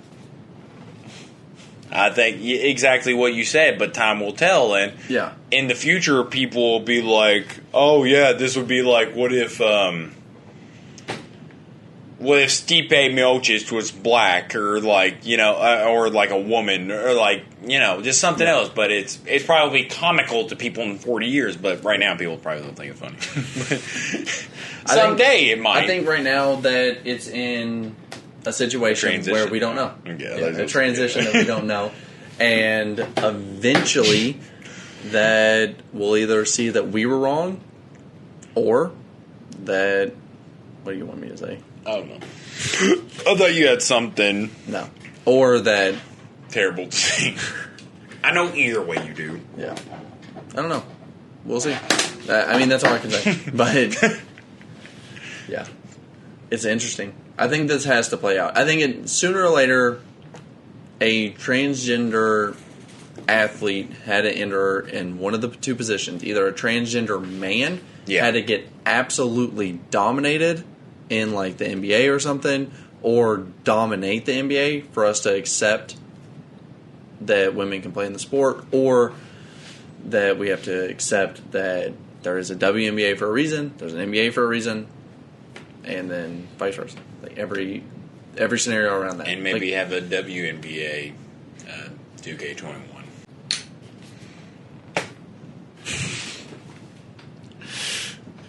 I think you're covering like the air. Yeah, I am. Yeah, that's why it's not crushing. Yeah, I would say it doesn't hurt, but I was like, why isn't it going down? Yeah, you're not letting it. We actually have to do one more thing. What? What's your song of the week? Oh, fuck! Yeah, you gotta go back and edit this like way earlier into the episode. Yeah. Holy fuck. My song of the week, because I'm a piece of fucking shit, is Lips of an Angel by Hinder. Neat. Yeah, I would say weird because what we've been talking about and, Yeah. you know, me smoking and everything. But yeah, Lips of an Angel by Hinder is my song of the week because I genuinely like to feel fucking scummy from time to time. And that is one of the best examples of a socially acceptable feeling of scummy. I don't miss my ex day to day at all. Unless we're talking about October. No, I'm just kidding. But if Lips of an Angel by Hinder comes on, even if we don't miss our exes, we kind of start to, right? Please agree with me. My girlfriend will fucking kill me. She didn't kill you if I do. Yeah, either But way, yeah. Both of our, yeah. I get what you're saying. I don't miss my ex at all. Which means we probably lost a viewer because she's probably watching.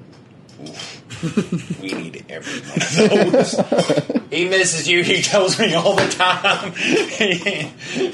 I say, ask me. He won't tell you, but he misses you. My current girlfriend doesn't watch the fucking podcast, so Mine doesn't either, so I think we're safe. Yeah, might as well appeal to the ex. So actually, say it. I don't. I can't lie. Say you miss your ex. I want you to say it on camera that you miss your ex. Why? Even if you don't mean it. Why? You can put up. I don't know. I think that'd be so funny.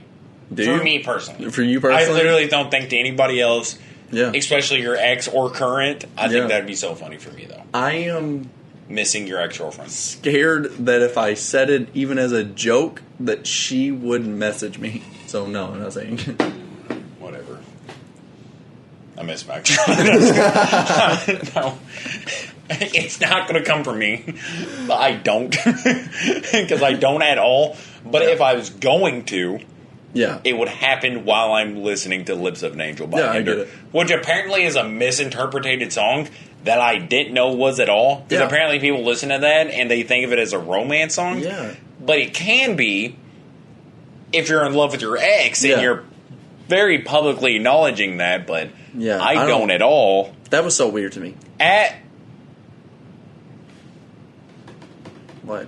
You're supposed to say all. Not at all, and I was Oh. like, I don't miss my ex at Oh. with my whole heart. Yeah, Lips of an Angel by Hinder.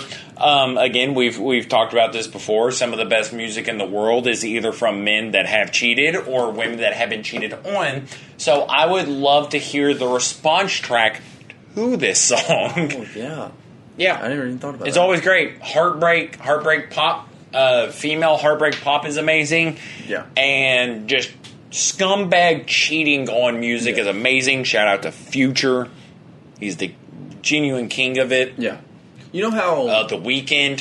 He is so good at what he does. He is so talented that he will tell you an entire tale of him cheating and doing drugs that at the end of the song you're like, man, I feel bad for him. so I hope When he's that, a piece of fucking shit that cheated on him. I hope that wins a Kids' Choice Awards on Nickelodeon. Yeah. It literally is a song about cocaine and you're like, Yeah. man, he deserves that Teen Choice Awards, you know, but Yeah, I love it. Some of my favorite music is made within cheating. Yeah. I don't care whose side it is. Even, I don't know if I've heard vice versa a lot, like a guy being cheated on, and it's like... Honestly, the only person... Standard, like Post Malone? The only person I think of that, like, talks about men the way men talk about women is Meg Thee Stallion.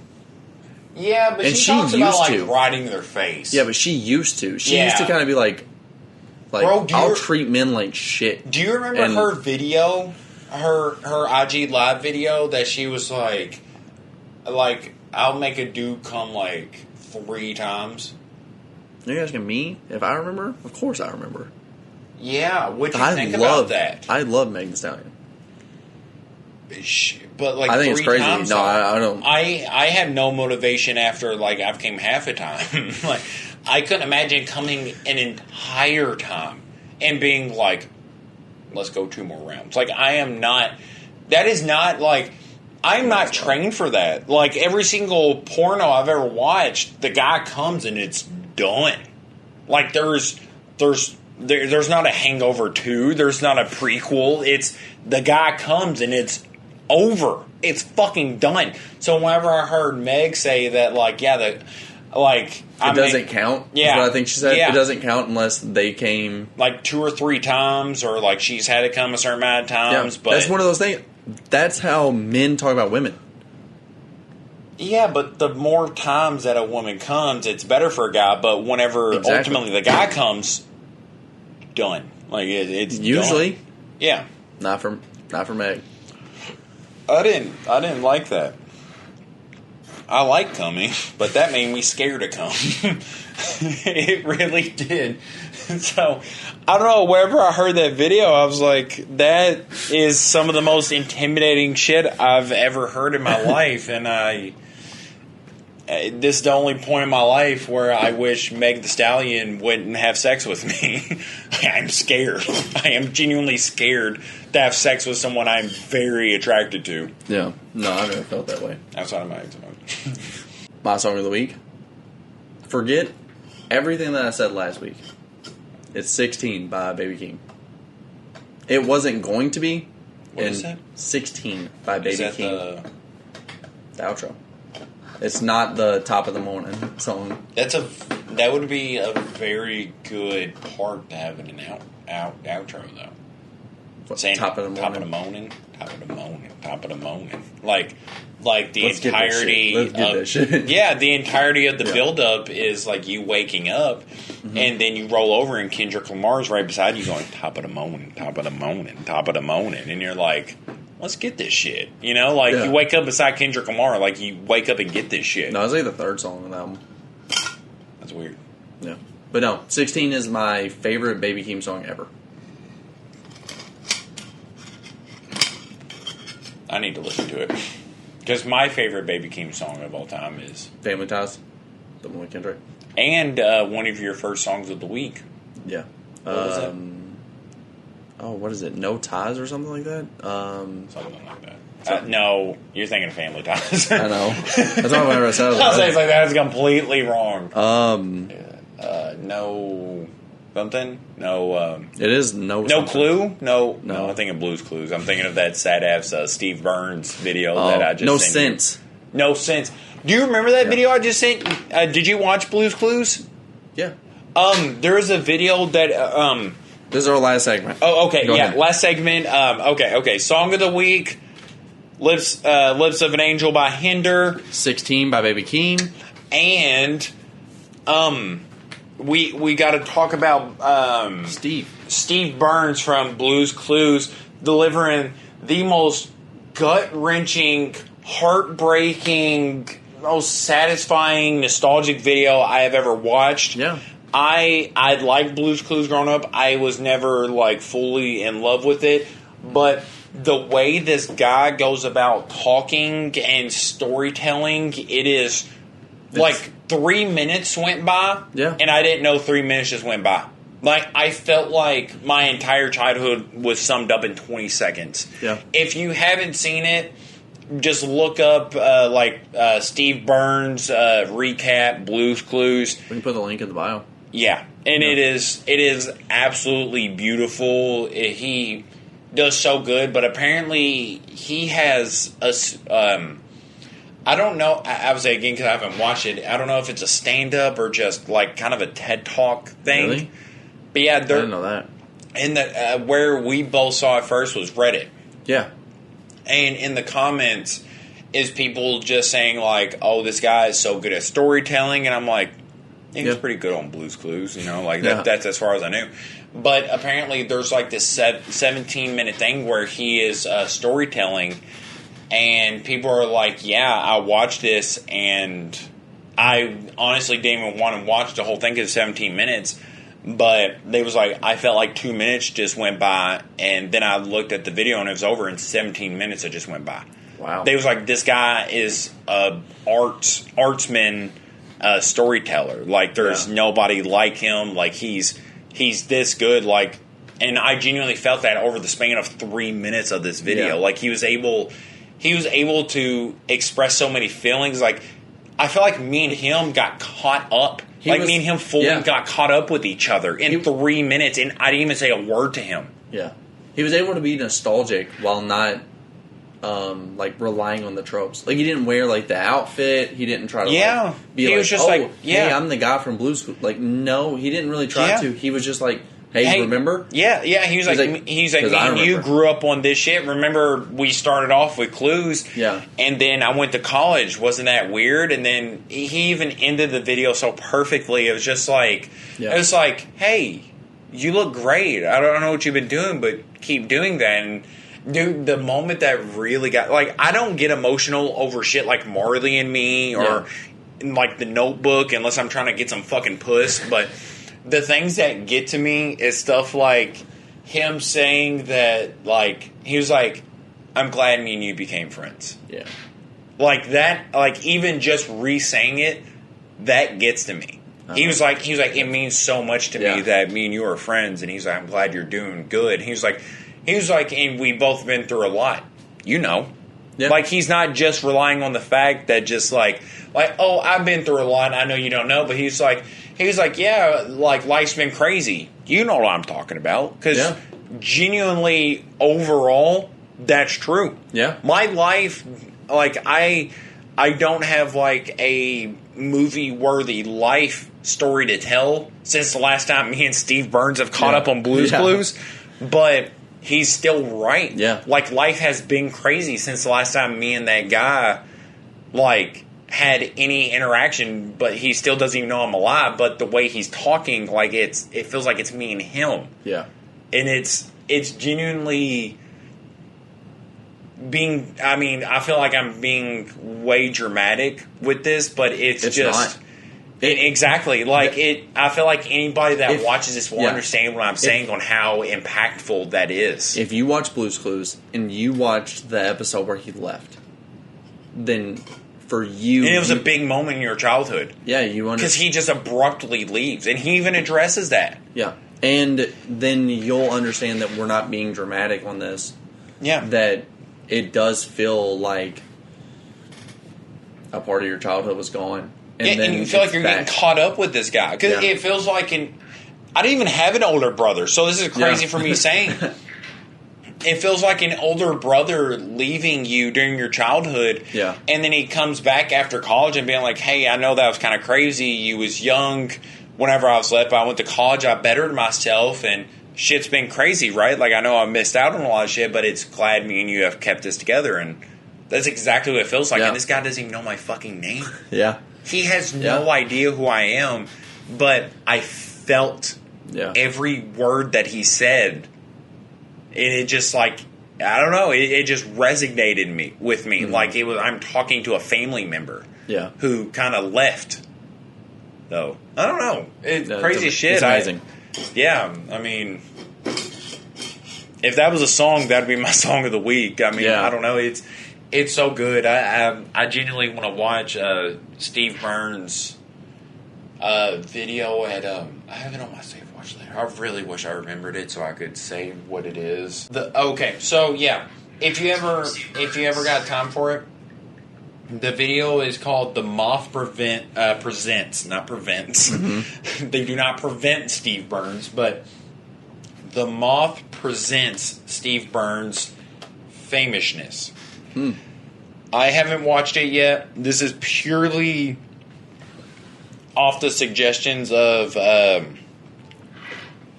people on Reddit, but it's a great story apparently, and I feel like I don't even have had to watch it to know it has some credibility just because of, Steve Burns, of who he is. I feel like he has credentials enough to, I think you should be willing to sacrifice 17 minutes of your time to kind of further explore somebody you may have forgotten over the times. Yeah. But he didn't forget about you. Yeah. So I'm cool with ending on that. We didn't even fully get to some of the things I wanted to talk about, like the Hall of Fame. Yeah. Like Chris Bosh's beautiful speech over Kobe, Paul Pierce telling one of the worst stories I've ever heard in my entire fucking life. We could always talk about that later. Ben Wallace having one of the most inspiring stories of an undrafted player making it to the Hall of Fame. Yeah. We might talk about it next week. Yeah, I would say we could talk about it next week, but yeah. Other than that, I'm happy to jam out that way. Yeah. Other than that, that's been Jammin with Kron Rex. Peace. Thanks for jamming with BBC.